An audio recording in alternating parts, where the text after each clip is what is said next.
Apa jadi dah tu satu lah. Lepas tu sekarang kita ni dalam keadaan bubble lah. Saya nak tunjuk kat tuan puan sikit. Ini graf bubble bubble AI lah. Kan dia bermula dengan OpenAI. OpenAI ni adalah company yang buat ChatGPT tu. Elon Musk. Bukan Elon Musk, Sam Altman. Masalah dengan company OpenAI ni adalah dia tak buat income. Dia rugi. Sampai sekarang pun dia masih rugi dan dijangkakan rugi sampai 2029 macam tu. Tapi dia start bagi projek 1 trilion. Mula-mula dia bagi dekat Nvidia 4.5 trilion. Nvidia bagi kat dia balik 500 bilion. Lepas tu dia ada projek dengan AMD. Dia bagi AMD bagi share kat dia. Lepas tu AMD bagi dekat Netscale. Nvidia ada dengan Intel. Sebab Intel ni Trump beli untuk Amerika kan.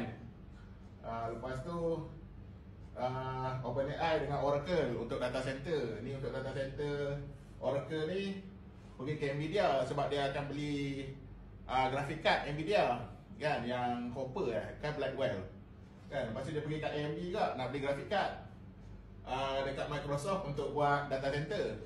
So semua benda ni dia macam saya FY dengan ZZ kan. Saya ada 100, saya bagi kat FY 100, FY bagi kat ZZ 100. Lepas tu FY ZZ bagi kat saya balik kan. Lepas tu dia cakap okay, income kita $300. Dan padahal duit tu tak berjalan pun. Tapi dalam GDP dikira kan. Jadi GDP Amerika kita tengok menaik lah. Tapi kebanyakannya disebabkan oleh AI. Jadi benda ni sangat bubbly lah, sangat bubble dia tu mungkin pop sekarang ni. Mungkin tengah orang panggil popping lah kan. Even fund manager Michael Burry kan, yang buat cerita The Big Short tu, yang watak utama tu kan. Michael pelakon dia tu, tak ingat pula kan. Dia pun short Nvidia dan juga Palantir lah.